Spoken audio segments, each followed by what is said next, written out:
20년, 21년, 22년에도 그 고점의 아파트 잘못 사가지고 지금 마음고생하시고 금전적인 손해보신 분들이 한두 분이 아닌데.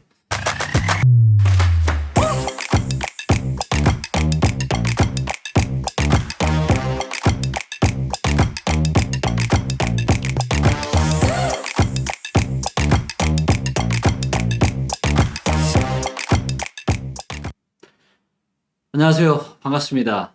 데이터 버스를 타고 지금 전국 순회 공연하고 있는 리치고의 김기훈입니다.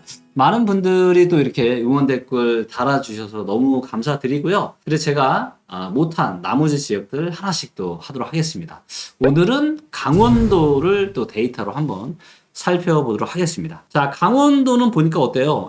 강원도는 보시는 것처럼 2020년, 21년, 22년 중순까지도 굉장히 흐름이 좋았죠. 그리고 이제 작년 22년 한 중순부터 이제 이렇게 약세를 매매가와 전세가 같이 보이는데 벌써 지금 하락폭이 상당히 많이 또 줄어들었습니다. 그래서 강원도가 생각보다 굉장히 좀 견조한 이런 모습을 좀 보여주고 있는 상황이고요. 그리고 보니까 실제 사용가치 대비해서 얼마나 이제 전세가 저평가되어 있느냐를 보니까 전세 저평가가 마이너스 2.4%, 즉 고평가가 2.4% 됐다는 이거는 이제 거의 의미가 없는 거죠. 그래서 실제 어떤 수요인 전세가와 매매가만큼 지금 비슷하다. 즉 거품이 지금 별로 없다 이렇게 보시면 되고 전국에서 4등입니다. 그래서 이 정도면은 상당히 좀 거품이 없어 보이는데, 자, 그리고 이제 이번에 저희가 리치고 엑스퍼트, 요게 이제 유료 버전인데 요번에 지금 좀 업데이트가 몇 가지가 좀 됐습니다. 그래서 업데이트 되고 나서 지금 첫 방송인데, 자, 제가 항상 얘기했었죠. 모든 데이터 중에 하나만 꼽으라면 제가 뭘 꼽는다? 바로 이 주택 구입 부담 지수. 거꾸로 얘기하면 주택 구매력 지수.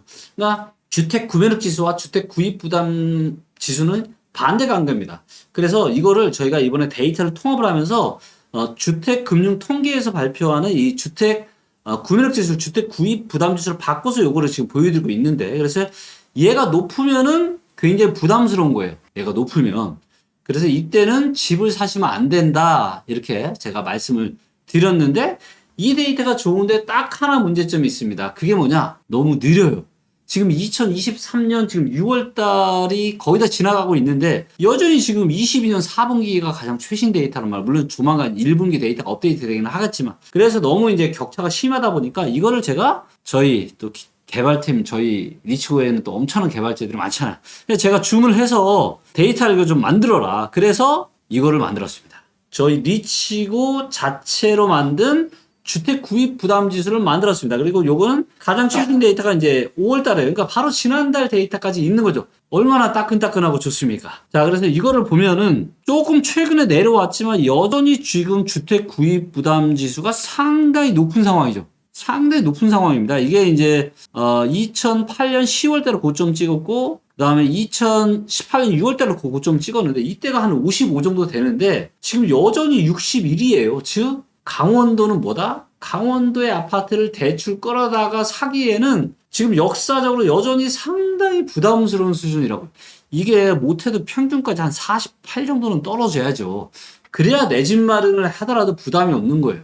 내 집 마련을 언제라도 해야 된다고 이렇게 가스라이팅 하는 분들 진짜 안 됩니다. 아니 이게 한두 푼 하는 게 아닌데 고점에서 지금 내 집 마련 잘못하면은 그냥 1, 2억은 그냥 날아가는데 그걸 아무 때나 사라고 아무 때나 내 집 마련을 해도 된다? 그것도 그 얘기 때문에 얼마나 많은 분들이 21년, 20년, 21년, 22년에도 그 고점의 아파트 잘못 사가지고 지금 마음고생하시고 금전적인 손해보신 분들이 한두 분이 아닌데, 제발 그런 얘기 좀 하지 마세요. 내 집 마련 언제 나올 테야? 아니다라는 거죠. 투자에 있어서 가장 조심해야 되는 게 뭐냐? 잘못된 의사결정을 하지 않는 겁니다. 잘못된 의사결정은 뭐죠? 어깨 위에서 사고 무릎 밑에서 파는 겁니다. 내 집 마련이라고 할지라도 최소한 허리 정도에서는 해야죠. 허리 정도에서 내가 내 집 마련한 건 제가 뭐라고 하지 않겠다라는 거예요.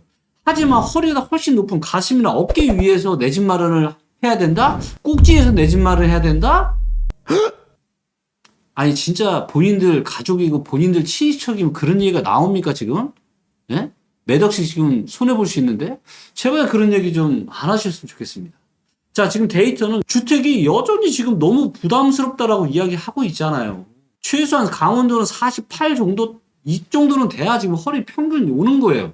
그 전까지는 내 집 마련 꿈도 꾸지 마십시오. 어쩌면 여기까지 내려올 수도 있어요. 43. 아니, 어쩌면 이때까지 40. 어디까지 내려갈지는 모르죠. 하지만 우리가 허리 정도 한 48까지 좀 제발 좀 기다리자. 급하게 하지 말자. 이런 말씀 제가 다시 한번 드리고요. 자, 그 다음에 소득 대비한 또 아파트 가격이 얼마나 되는지가 굉장히 중요한데. 자, 이것도 여전히 지금 4.1입니다. 평균이 3.2고요. 그 다음에 2019년에 저점 당시가 3.5입니다. 그러니까 못해도 한 3%, 3.2, 3.5 정도는 와야 우리가 그래도 소득 대비해서 내 집마련을 할 수 있는 수준이다라는 거죠. 하지만 우리가 또 대출이 껴있기 때문에 PRR도 중요하지만 저는 이 주택구매력 지수를 훨씬 더 많이 보셔라. 지금은 금리가 상당히 지금 높은 수준이잖아요. 그리고 앞으로 미국이 금리를 2차례 정도 더 인상을 하겠다라고 지금 하고 있고, 그럼 한국도 어떻게 될지 모릅니다. 아무리 못해도 금리 인하는 쉽지 않아요. 그렇기 때문에 내 집 마련이 만만한 게 아니다. 자, 그 다음에 매매 가격 대비해서 임대료 수익률을 지금 보니까 3.7%입니다. 2015년 같은 경우에는 강원도도 5.4였어요. 지금 은행 이자 금리가 얼마죠? 예금하면은요, 3.8% 정도 줍니다. 3.8%. 그러니까 조금 올라와서 은행 이자랑 비슷한 수준이에요. 근데 여기는 취등록세 내야죠. 보유세 내야죠. 공인중개사 수수료 내야죠. 그것까지 감안하면 최소한 은행 이자보다는 높아야죠. 그게 말이 되지 않겠습니까? 물론 앞으로 지금 너무 가격이 싸. 확실하게 올라갈 것 같아. 그러면 은행 이자보다 좀 작아도 내가 괜찮다라는 거지. 근데 지금은 소득 대비해서도 높고 주택 구입 부담 지수도 상당히 지금 높은 상황인데, 근데 지금 은행 이자보다 못하잖아요. 지금은 때가 아니다. 그리고 전세가율이 상당히 지금 높죠. 그래서 74.5%. 이 부분은 투자자들이 갭 투자를 할 수 있는 요인이기 때문에 괜찮지만은 지금 역전세 문제가 심각하기 때문에 지금 누가 무서워서 갭 투자를 과연 할까요? 못하죠. 자, 그리고 지금 매매 수급은 여전히 지금 좋지 못합니다. 매도세 좀 줄었고, 근데 매수세도 살아나다 다시 좀 줄었고요. 그래서 매매 수급이 여전히 좋지 못하고요. 그나마 이제 전세 수급이 100보다 높아서 전세 수급이 그나마 좀 괜찮은 편인데, 그 이유를 보니까 작년하고 올해 입주 물량이 상당히 작았죠. 이것 때문에 그랬던 겁니다. 근데 내년에는 다시 입주 물량이 평균보다 많아져요. 평균보다 많아진다라는 얘기는 무슨 얘기죠? 전세가율이 좀 더 떨어질 수 있다. 전세가가 바로 여기서 지금은 전세 수급이 좋지만 다시 또 여기서 쭉쭉 올라가거나 그러기는 쉽지 않다. 그렇다면 강원도는 근데 한 5년부터는 확실하게 입주 물량이 좀 줄어들죠. 전체로 한번 보겠습니다. 확정 말고 전체로. 그래야 좀 더 우리가 정확하게 알 수가 있으니까. 자, 전체로 봐도 입주 물량이 그렇게 많지 않아요. 하지만 입주 물량이 또 작다라고 무조건 올라가는 건 아닙니다. 수도권 부동산 시장이 대세 하락을 했대. 2010년, 11년, 12년, 13년. 자, 이때 입주 물량이 어땠을 것 같아요? 이때 입주 물량이 많았을 것 같습니까? 작았을 것 같습니까? 이때 입주 물량이요, 진짜 작았어요. 근데 대세 하락을 했잖아요.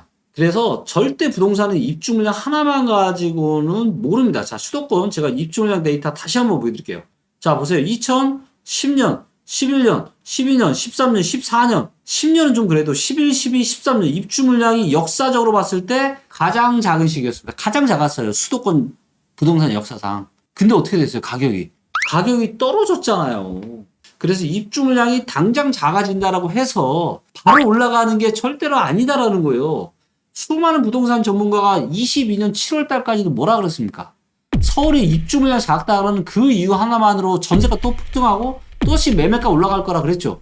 입주 물량 조금 1년 줄어든다라고 바로 부동산이 반등하는 게 아니에요. 시간이 좀 더 걸릴 수 있다. 그리고 가장 중요한 건 뭐다? 사람들 호주머니 사정, 즉 소득이나 대출, 주택담보대출 이자가 싸져야 뭔가 여력이 생겨서 주택 구입 부담 지수가 낮아질 때, 그럴 때 우리가 올라갈 수 있는 거지. 아직은 데이터로 봐서는 택도 없는 겁니다. 아시겠어요? 자, 좀 더 강원도 데이터 좀 더 이어서 보도록 하겠습니다. 자, 그리고 이제 강원도의 이제 매매 거래량인데요. 강원도도 매매 거래 조금 늘긴 했지만 여전히 평균보다는 좀 약하죠. 그래서 여전히 여기도 시장의 에너지가 그렇게 매수 에너지가 높지 않구나. 자, 그 다음에 요게 이제 강원도의 이제 매매이 얼마나 늘어나는지 줄어나는지 데이터고요. 그래서 보시면 크게 변화는 없죠. 근데 전세는 어때요? 전세는 확실하게 매물이 줄고 있습니다. 왜? 올해 입주 물량이 작았잖아요. 근데 내년에는 어떻게 된다? 강원도도 입주 물량이 다시 늘어난다. 그럼 강원도의 전세 매물도 다시 또 내년에는 올해보다 늘어나겠죠. 그래서 아직은 가격적인 부담도 있고 하기 때문에 섣불리 지금은 매수할 때가 아니다. 그리고 미분양도 최근에 조금 줄어들긴 했지만 여전히 줄어드는 폭이 약하죠. 그래서 여전히 3,000채 가까운 미분양이 있고, 그 다음에 모든 데이터 중에서 반만 믿어야 되는 게 무슨 데이터냐면 미분양 데이터입니다. 미분양 데이터는 반만 믿어야 돼요. 왜? 건설사들이 미분양 있는 그대로 다 신고하지 않거든요. 그리고 이거는 법적인 의무가 없습니다. 예를 들어서 미분양이 5,000채가 났어. 그럼 있는 그대로를 100%다 신고를 안 해도 그런 게 없어요. 규제하는 게 없습니다. 뭐라 하지 않아요. 그냥 권고 사항일 뿐이에요. 그렇기 때문에 대부분은 다 축소 신고를 합니다. 그렇기 때문에 미분양 데이터는 뭐다? 반만 믿자, 우리가. 반만. 이걸 막 진실인 거 마냥 아마 지금 제대로 신고 못한 미분양 물량도 저는 꽤 있을 거라고 미루어 짐작합니다. 자, 그리고 강원도도 보시면 세대 인구수가 이렇게 감소를 하기 시작했죠? 세대수는 여전히 증가를 하고 있고요. 자, 그 다음에 강원도의 일자리가 이제 보시면은 한 2020년부터 좀 정체 중인 것 같아요. 보시는 것처럼 이렇게 조금 일자리가 좀 정체 중에 이런 있는 상황이고요. 자, 그 다음에 이제 강원도의 지금 이제 우리 매매 전세 가격 전망 지수, 이건 우리 공인 중개사분들이 전망한 거를 데이터로 집계가 돼서 보여주는 데이터인데, 얘가 100보다 높으면은 상승이고 100보다 밑에 있으면 하락인데, 자, 보시면 파란색이 전세고 빨간색이 매매거든요. 그래서 전세가 지금 100보다 살짝 넘어갔습니다. 즉 강원도에 계신 우리 중개사분들은 강원도의 전세 가격이 올라갈 거로 예상을 하는 거예요. 그거는 근데 우리가 이해가 되죠. 왜? 올해 입주 물량이 많이 작기 때문에. 하지만 전세는 여전히 방향은 좋아지고는 있지만 여전히 100이 안 되고, 내년에는 또다시 입주 물량이 증가를 하기 때문에 강원도가 이대로도 대세 상승을 향해서 가기에는 쉽지 않아 보이고, 그리고 무엇보다 지금은 대출을 끌어라. 주택 구매력 지수, 주택 구입 부담 지수가 제일 중요합니다. 누누이 말씀드리지만, 자, 주택 구입 부담 지수 다시 보여드릴게요. 얘가 매매고요. 저희가 전세도 주택 구입 부담 지수를 전세도 만들어 놨습니다. 그래서 전세 자금 대출 해주는 한도까지 저희가 다 감안해서 대출을 끌어다 전세를 지금 부담스러운지 부담스럽지 않은지도 저희가 데이터로 만들어 놨어요. 그래서 이걸 봐도 전세도 부담스럽죠. 그래서 매매 시장도 상당히 지금 부담스럽고, 우리가 48, 적어도 50까지 떨어지기 전까지는 우리가 내 집 마련하는 거는 꿈도 꾸지 말자. 우리가 10년 동안 1억, 2억 모으는 거 너무나도 어렵지만, 뭐예요? 부동산은 기다리면 내가 1, 2억 싸게 살 수 있는, 1, 2억 싸게 산다는 건 뭐예요? 1, 2억 바로 버는 거죠. 그럴 수 있는 때가 온다, 안 온다?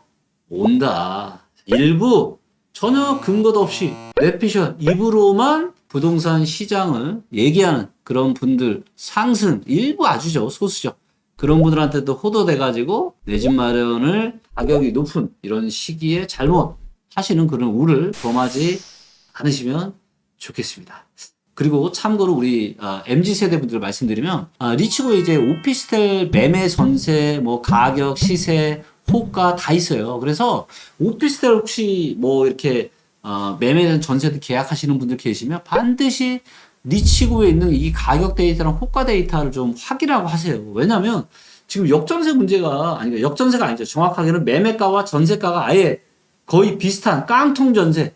문제가 오피스텔이 너무 심각하거든요. 그래서 이거 데이터 보면은 소중한 여러분들 돈 지킬 수 있으니까 이제는 리치고에 이런 데이터 많이 보시고 그렇게 하셨으면 좋겠고, 건물이나 토지도 뭐다 이제는 리치고에 다 있다. 그래서 리치고가 정말 계속 성장하고 있고, 이제 또 체크리스트, 경매까지 계속 이제 순차적으로 계속 업데이트가 될 거거든요. 그래서 대한민국에 진짜 없던 올인원 부동산 완전 통합 앱으로 지금 성장 발전하고 있으니까 많이들 응원해 주시면 좋을 것 같고요. 강원도 제가 한번 데이터로 전반적으로 쭉 한번 훑어봤는데, 오늘 내용도 좋으셨다면 좋아요와 구독, 그리고 알람 설정에 또 댓글까지 달아주시면 감사하겠습니다. 고맙습니다.